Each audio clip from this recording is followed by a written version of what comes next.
ان الذین کفروا، بے شک وہ لوگ جنہوں نے کفر اختیار کیا، سواء علیہم، ان کے لیے تو برابر ہے، انذرتہم، کہ آپ صلی اللہ علیہ وآلہ وسلم ان کو آخرت کا ڈر سنائیں، ام لم تنذرہم لا یؤمنون، یا آپ صلی اللہ علیہ وآلہ وسلم انہیں آخرت کا ڈر نہ سنائیں، ان کے لیے برابر ہے، لا یؤمنون، وہ ایمان نہیں لے کر آئیں گے۔ اچھا، اس کا یہ مطلب نہیں ہے کہ جو کافر ہے اس کو آپ نے تبلیغ نہیں کرنی ہے۔ تو یہ کتاب ہدایت پوری انسانیت کے لیے، ھدی للناس وبینات من الہدی والفرقان، اس میں امپلائڈ ہے ان الذین کفروا، بے شک وہ لوگ جنہوں نے کفر اختیار کیا ہے، جان بوجھ کے آنکھیں بند کی ہوئی ہیں، جس کو ڈاکٹر اسرار صاحب رحمہ اللہ تعالیٰ بڑی پیاری بات کرتے تھے کہ جو شخص سویا ہوا ہے اس کو تو آپ جگا سکتے ہیں، اور جو آنکھیں بند کر کے لیٹا ہوا ہے اس کو کوئی نہیں اٹھا سکتا، کیونکہ وہ پہلے ہی جاگ رہا ہے، جاگنا چاہتا نہیں ہے۔ تو ایسا شخص جس کے اوپر حق اور باطل واضح ہو چکا ہو، اس کے باوجود وہ جان بوجھ کے کفر کی روش اختیار کرے، اس کے لیے قرآن میں کوئی ہدایت نہیں ہے۔ یہ بڑا خطرناک معاملہ ہے۔ تو اس سے مراد وہ کافر ہے کہ جو حق جاننے کے باوجود جان بوجھ کے اپنی قبیلے کی حمایت کے اندر، اپنی نسلی تعصب کے اندر،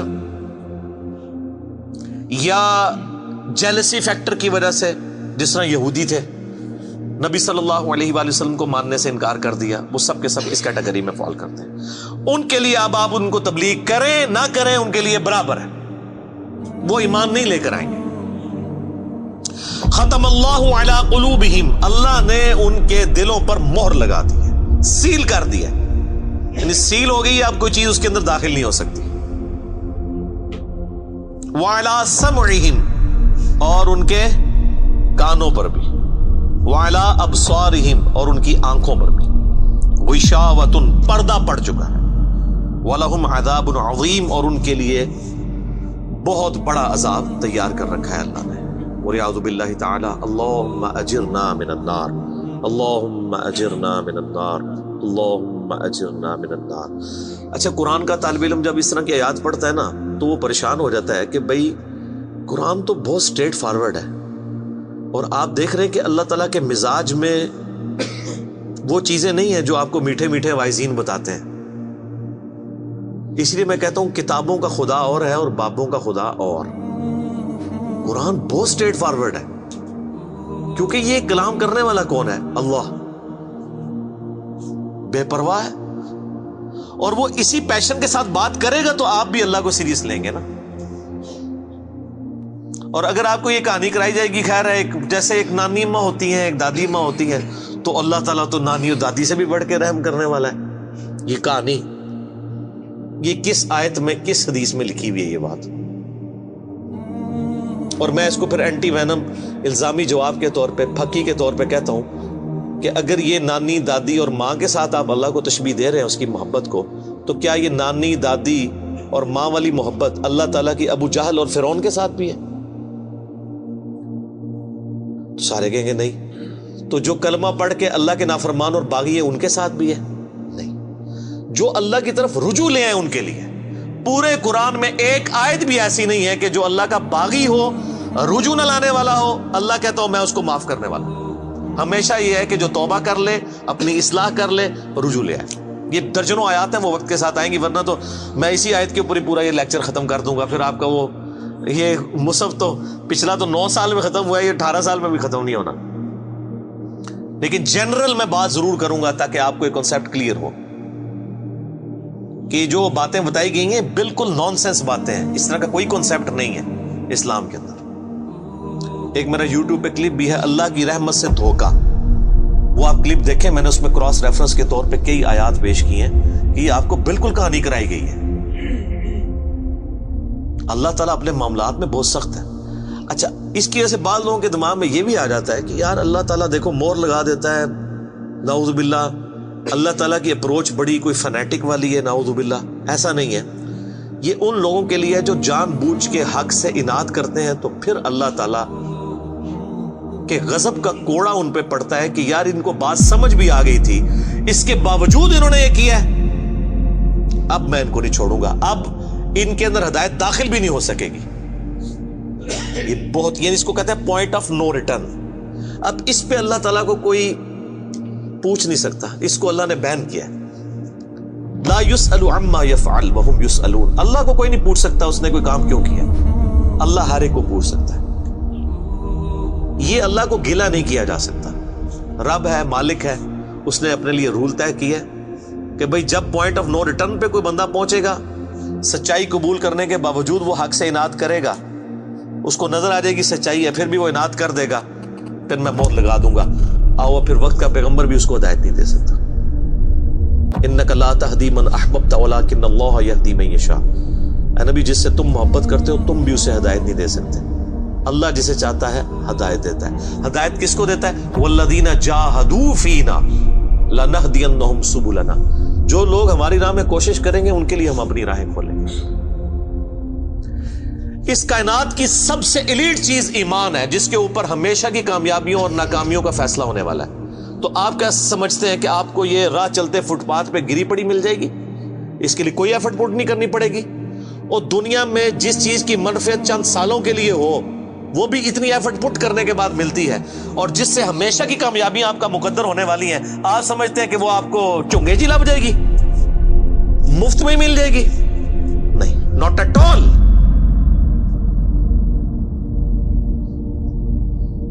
میری وائف نے جب پہلی دفعہ قرآن پڑھا نا شادی کے بعد، میں نے اس کو ایک قرآن کلاس ہوتی تھی رمضان شریف میں، تو میں نے کہا میں بچے وغیرہ میں دیکھوں گا، تم نہ صرف ایک دفعہ قرآن پڑھ لو تاکہ تمہیں پتہ چلے قرآن میں لکھا کیا ہوا ہے. قرآن آپ اکیلے بیٹھ کے تو ظاہر ہے اس طرح نہیں ہے، ایک ماحول ہوتا ہے، ایک ڈیکورم ہے، کلاس ہے جس طرح یہاں لوگ بیٹھے. تو رمضان میں پورا قرآن اس نے مکمل کیا نا، تو میں نے اس سے پوچھا تم نے کیا یعنی اس سے حاصل کیا؟ اس نے کہا جی اللہ بہت سخت ہے، اور جس خدا کا تعارف ہمیں ہمارے ماں باپ اور یہ معاشرہ کرواتا ہے وہ خدا نہیں ہے جو قرآن میں ہے. اللہ تو اپنے معاملات میں بہت سخت ہے. یہ کتاب انذار ہے، تبشیر اور بشارت ان کے لیے جو بات مانتے ہیں. جو نہیں مانتے ہیں ان کے لیے عذاب کا کوڑا ہے یہ کتاب. کیونکہ اللہ ہے نا، یہ کائنات اس نے اس لیے بنائی ہے کہ آپ جانوروں کی طرح کھائیں پیئیں، اولاد پیدا کریں اور مر جائیں. انسان کو اس نے اپنے لیے پیدا کیا ہے.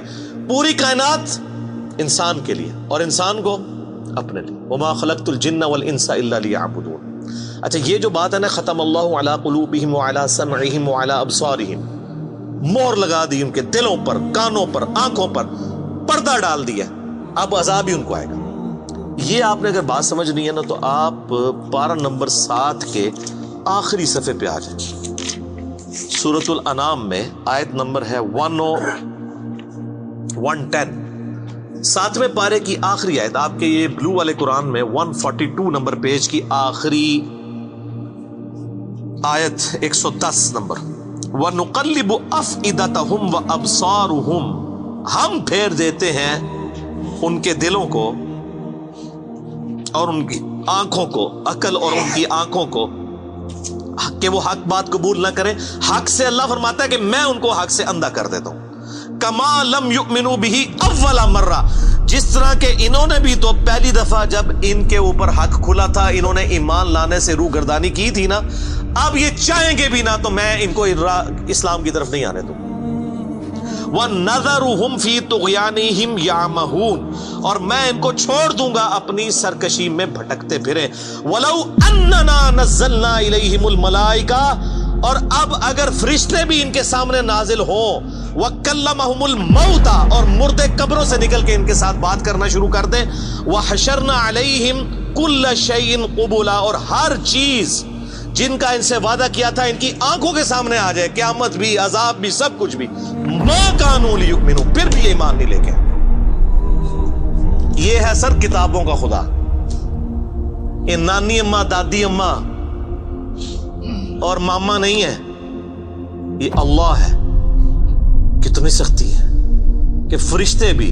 اب مجھے بتائیں کسی سے مردہ نکل کے قبر سے کہے کہ میری تو پھینٹی لگ گئی ہے، آپ کو تو پوری زندگی نیند نہیں آنی ہے، لیکن اللہ فرما رہا ہے پھر بھی ایمان نہیں لے کے آئیں گے. کر لو جو کر، یہ اللہ کہہ رہا ہے. آمین. الا ان یشاء اللہ، ہاں اگر اللہ ہی چاہے زبردستی کسی کو اس طریقے سے ہدایت دے تو وہ الگ بات ہے. ولیکن اکثرہم یجہلون، لیکن اکثر لوگ جہالت کا شکار ہیں. وہ اپنی وشفل تھنکنگز کے اندر، امانیہم جنہیں کہا گیا ہے، وہ ان میں پھر رہے ہیں، پھرتے رہے۔ اللہ تعالیٰ اپنے معاملات میں بہت سخت ہے میرے بھائیوں، اللہ کو سیریس لینے کی ضرورت ہے۔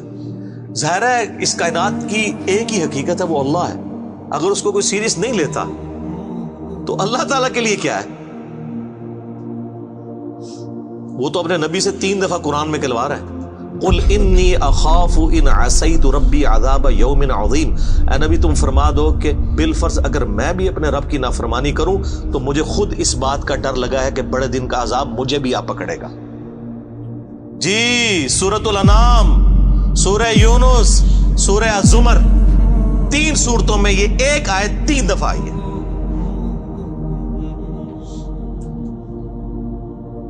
آپ مجھے بتائیں، جو آپ کو کہتے ہیں جناب ہم بخشوا لیں گے، ہم اپنے مریدوں کو لے جائیں گے، اور تو انہوں کھنگن نہیں دینا کسی نے ہوتے، تو یہ اس لیے کہ نہ انہوں نے خود قرآن پڑھا ہوا ہے اور نہ آپ کو پڑھنے دیں گے، ورنہ آپ کا دماغ کھل جائے۔ او جی گاڈ از آل لونگ، یہ کرسچنز نے بھی ایک دھوکہ دیا ہے نا، گاڈ از آل لونگ، تو میں نے ان کو بھی پھکی دی تھی کہ اگر گاڈ از آل لونگ ہے اور وہ آل لونگ کا کانسیپٹ پھر صوفیاء کے ہاں ادھر مسلمانوں میں بھی داخل ہوا، وہ جی اللہ کو ہماری نمازیں چاہیے، اور سر اللہ نے کب کہا مجھے تمہاری نمازیں چاہیے؟ اللہ کہتا ہے تمہیں تمہارے لیے نمازیں چاہیے، اللہ کے لیے نہیں، اپنے لیے۔ گاڈ از آل لونگ، او آل لونگ اس کے لیے ہے جو اس کا بندہ بن جائے گا، باغی کے لیے نہیں۔ تو پھر میں نے ان کو دنیاوی طور پہ ایک الزامی جواب، اینٹی وینم پھکی دی ہے کہ بتاؤ تمہارے دشمن کی بھی بیوی ہو اگر کوئی اور اس کے چھوٹے چھوٹے 4 بچے ہوں، کیا تم اپنے دشمن کے لیے خواہش رکھو گے کہ اس کی بیوی چھوٹے چھوٹے 4 بچے چھوڑ کے مر جائے اور اس کے بچے سوتیلی ماں کے ہاتھوں پٹتے رہے، ان کے مینٹل ماڈلز تک بدل جائیں؟ سارے کہیں گے نہیں نہیں جی، کیوں نہیں؟ دل پسیجتا ہے۔ اچھا آپ کا دل پسیجتا ہے اور آپ نے ہمیں یہ کہانی کرائی ہے کہ اللہ تعالیٰ ماں سے اتنے گنا اور دادی سے اتنے گنا اور نانی سے اتنے گنا محبت کرتا ہے، تو وہ اللہ روزانہ ہزاروں ایسی عورتوں کو موت کیوں دیتا ہے جن کے 4 چھوٹے چھوٹے بچے ہوتے ہیں؟ اس پہ ساروں کی زبانیں گنگ ہو جاتی ہیں۔ اگر وہ آل لونگ ہے کیوں موت دیتا ہے؟ آپ تو اپنے دشمن کی بیوی کو بھی موت نہ دیں، وہ روزانہ ہزاروں ایسی ماؤں کو موت کیوں دیتا ہے جن کے چھوٹے چھوٹے بچے ہوتے ہیں؟ اس کا مطلب ہے آپ نے جو احساسات ڈیولپ کیے ہوئے ہیں کہ اللہ اپنے بندوں کے ساتھ یہ کرتا ہے، وہ نہیں ہے۔ اللہ اپنے احساسات کا اسیر نہیں ہے، اللہ کے وہ جذبات نہیں ہیں جو آپ کے ہوتے ہیں، وہ بے پرواہ ہے۔ ہاں جو اس کا ہو جائے نا اس کے لیے معاملہ الگ ہے۔ وہ صحیح بخاری میں حدیث ہے کہ جس نے میرے ولی کے ساتھ دشمنی کی میرا اعلان جنگ ہے اس کے خلاف، اور انسان میرا قرب نہیں حاصل کرتا مگر فرائض کے ذریعے اور نوافل پہ استقامت کے ذریعے اس لیول پہ پہنچ جاتا ہے کہ میں اس کے ہاتھ بن جاتا ہوں جس سے وہ پکڑتا ہے، میں اس کے کان بن جاتا ہوں جس سے وہ سنتا ہے، میں اس کی آنکھیں بن جاتا ہوں جس سے وہ دیکھتا ہے، میں اس کے پاؤں بن جاتا ہوں جس سے وہ چلتا ہے۔ اچھا ادھر ہی حدیث روک دیتے ہیں صوفیاء اور وہ کہتے ہیں نہیں وہ خود ہی خدا بن گیا، ایتھوں ہاتھ پائے گا اینج ہو جائے گا۔ وہ آگے پڑھو کیا لکھا ہوا ہے، وہ جب اپنے دشمن کے اگینسٹ مجھ سے پناہ طلب کرتا ہے میں اسے پناہ عطا کرتا ہوں۔ اگر وہ اللہ ہی سے پناہ طلب کر رہا ہے تو وہ پھر ہاتھ مارنے جو گا تو نا یہ ہاتھ بن جاتا ہوں، پاؤں بن جاتا ہوں، کان بن جاتا ہوں، اس سے مراد یہ کہ اس کا اوڑھنا بچھونا پھر میں ہی بن جاتا ہوں۔ قل ان صلاتی و نسکی و محیای و مماتی للہ رب العالمین، اے نبی تم فرما دو بے شک میری نماز، میری قربانی، میرا جینا، میرا مرنا سب اللہ کے لیے۔ اوڑھنا بچھونا اللہ بن جاتا ہے۔ اس حدیث کے آگے الفاظ ہیں، اللہ تعالیٰ فرماتا ہے مجھے کبھی کسی معاملے میں ہچکچاہٹ نہیں ہوتی سوائے ایک معاملے کے کہ جب مجھے اپنے کسی مومن بندے کو موت دینی پڑتی ہے۔ اللہ کہتا ہے میں بھی اس پہ ریلیکٹڈ ہوتا ہوں، کیوں؟ میرا بندہ موت کو ناپسند کرتا ہے۔ ظاہر ہے موت تو کسی کو بھی پسند نہیں ہے، انسان زندہ رہنا چاہتا ہے اور یہ اللہ نے انسان کی کوالٹی رکھی ہے کہ اسے زندہ رہنے کی خواہش ہے۔ اسی لیے اولیاء اللہ بھی جب خطاب کر رہے ہو نا وہاں پہ اسپیکر پھٹ جائے تو وہ بھی یوں کر جاتے ہیں، لا خوف علیہم ولا هم یحزنون۔ کیوں کرتے ہیں؟ یہ نیچرل اللہ نے رکھا ہوا ہے۔ کسی اولیاء اللہ کو کہنا یہ سامنے یہ بٹ صاحب کے پاس جو بندوق بڑی خطرناک سی انہوں نے تانی ہوئی ہے، کسی اولیاء اللہ کو کہنا پڑھ لے کلمہ میں چلان لگاؤں، تو آپ دیکھ لیں اس کی کیا حالت ہوگی۔ یہ اللہ نے نیچرل رکھا ہوا ہے۔ موت تو اللہ فرماتا ہے کہ میں بھی ریلیکٹڈ ہوتا ہوں، وہ اپنی موت کو ناپسند کر رہا ہوتا ہے اور میں اسے موت دے کے اپنے پاس لانا چاہتا ہوں۔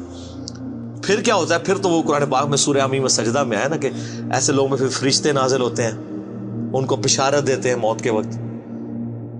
اور پھر سنن ابی داؤد میں، سنن نسائی میں بڑی ڈیٹیلڈ احادیث ہیں کہ جب ایمان والے کی موت کا وقت قریب آتا ہے تو باقاعدہ اس کو آمادہ کیا جاتا ہے کہ وہ خود کہ میں مرنا ہے. وہ جب سب کچھ دیکھتا ہے وہ کہتا ہے ٹھیک ہے جان دو. پہلے نہیں کہتا جان دو. بڑا مشکل کام ہے. پہلے کہنا کہ جان دو تو حضرت موسیٰ علیہ السلام تھپڑ کیوں مارتے ہیں اسرائیل کو؟ میرا وہ بھی کلپ چڑھا ہے نا بخاری مسلم میں حدیث ہے جو. تو یہ بہت سینسٹیو ایشو ہے. اللہ تعالیٰ کے بارے میں آپ اپنے دماغ کھول لیں.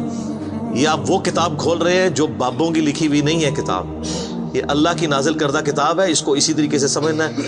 شروع میں ہی آپ کا کانٹا نکل جائے گا تو آپ کو آگے قرآن سمجھنا آسان ہوگا. اللہ کے مزاج کو سمجھنا ہے آپ نے. اور یہ دماغ میں بات طے کر لینی ہے کہ بابوں کا خدا اور ہے اور کتابوں کا خدا اور. یہ آپ جو پڑھ رہے ہیں نا یہ وہ خدا ہے جس کا تعارف محمد رسول اللہ صلی اللہ علیہ وآلہ وسلم نے آپ کو کروایا. یہ وہ خدا ہے جس کا تعارف پیغمبروں نے کروایا اور پیغمبروں نے ان کتابوں کے ذریعے کروایا جو اللہ نے ان پہ نازل کی تھی. یہ مولانا روم کے مثنوی شریف والا خدا نہیں ہے، یہ قرآن شریف والا خدا ہے. وہ کہتے ہیں وہ مثنوی مولانا روم جو ہے وہ فارسی کا قرآن ہے. استغفر اللہ تو بولی ایڈیاں کہانیاں، ایڈے جھوٹ، اتنی انبیاء کی گستاخانہ واقعات اس کے اندر ہیں اور اس کو کہتے ہیں فارسی کا قرآن ہے. سر فارسی کا قرآن وہی ہوگا جو قرآن کا ترجمہ فارسی میں شاہ ولی اللہ دہلوی نے کیا ہوا ہے. باقی وہ کہانیاں لکھتا رہے وہ قرآن نہیں بنتا. تو یہ ساری میں نے گفتگو شروع میں ہی کانٹا نکال دیا.